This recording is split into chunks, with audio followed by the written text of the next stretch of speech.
नमस्कार दोस्तों, स्वागत है आपका अपने YouTube चैनल क्यूरियस माइंड्स पर। दोस्तों, आजकल आप जब भी न्यूज़ खोलते होंगे तो आपको ईरान, इजराइल और अमेरिका के वॉर की खबरें दिखती होंगी। मिसाइल्स चल रही हैं, धमाके हो रहे हैं, लेकिन एक आम इंसान के दिमाग में यही सवाल आता है कि भाई आखिर इनकी लड़ाई है किस बात की? अमेरिका यहाँ कर क्या रहा है? और सबसे ज़रूरी सवाल, इसका हमारी ज़िंदगी यानी इंडिया पर क्या असर पड़ेगा? आज के इस वीडियो में हम इस पूरे जियोपॉलिटिकल खेल को एकदम आसान भाषा में समझेंगे, तो वीडियो को एंड तक ज़रूर देखना।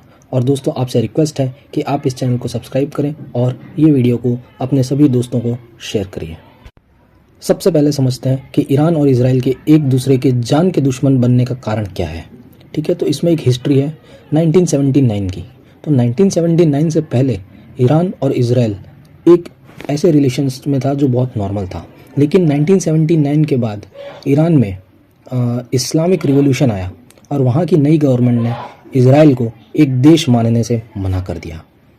इसकी वजह से एक प्रॉक्सी वॉर शुरू हो गया, यानी ईरान और इजराइल डायरेक्ट एक दूसरे पर हमला करने से बचते थे, लेकिन उन्होंने एक प्रॉक्सी वॉर शुरू कर दिया। मतलब यही कि ईरान ने इजराइल के आसपास के ग्रुप्स जैसे गाज़ा में हमास, लेबनान में हिजबुल्लाह और यमन में हूथीस को सपोर्ट करना शुरू कर दिया ताकि वो इजराइल पर प्रेशर बना सके। फिर तीसरा एक और है कि न्यूक्लियर प्रोग्राम है एक। ठीक है, तो इजराइल को डर है कि ईरान न्यूक्लियर बॉम्ब बना रहा है, जो इजराइल के वजूद यानी उसके एग्जिस्टेंस के लिए सबसे बड़ा खतरा है। इसलिए इजराइल हमेशा ईरान के न्यूक्लियर साइंटिस्ट और मिलिट्री कमांडर्स को टारगेट करता रहता है। जब ये अटैक्स बढ़ गए तो अब बात डायरेक्ट मिसाइल स्ट्राइक्स तक आ पहुंची है। अब आप सोचोगे कि इन दोनों की लड़ाई में अमेरिका क्यों कूद रहा है और इसमें बीच में क्यों आ रहा है वो। ठीक है, तो इसके 3 मेन कारण हैं। ठीक है, एक तो वो पक्का दोस्त है। अमेरिका किसका पक्का दोस्त है? तो इजराइल का। अमेरिका शुरू से ही इजराइल का सबसे बड़ा दोस्त और एक एलाई रहा है। अमेरिका इजराइल को प्रॉमिस किया है कि वो उसकी औकात और सुरक्षा को हमेशा बचाएगा। इजराइल को सबसे ज़्यादा वेपन्स और फंडिंग अमेरिका ही देता है। दूसरा है मिडिल ईस्ट में पावर। तो मिडिल ईस्ट में तेल यानी ऑयल का सबसे बड़ा भंडार है। अमेरिका चाहता है कि इस एरिया में उसका कंट्रोल और इन्फ्लुएंस बना रहे। ईरान हमेशा से अमेरिका का विरोधी रहा है, इसलिए अमेरिका इजराइल के ज़रिए ईरान को कंट्रोल में रखना चाहता है। तीसरा है ट्रेड रूट्स। आप जानते हैं कि वहाँ पे स्ट्रेट ऑफ हॉर्मुज़ भी है, तो दुनिया का बहुत सारा ट्रेड समंदर के रास्ते, रेड सी के रास्ते होता है। तो वहाँ अगर इंस्टेबिलिटी आएगी तो अमेरिका की इकोनॉमी में भी नुकसान पड़ेगा।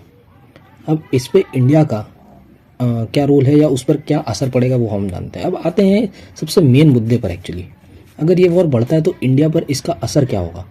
ठीक है, तो सबसे पहले पेट्रोल और डीजल के दाम जो हैं वो बढ़ेंगे। ऑब्वियसली इंडिया अपना 80% से ज़्यादा क्रूड ऑयल, कच्चा तेल बाहर से इंपोर्ट करता है, जिसमें से बड़ा हिस्सा मिडिल ईस्ट से आता है।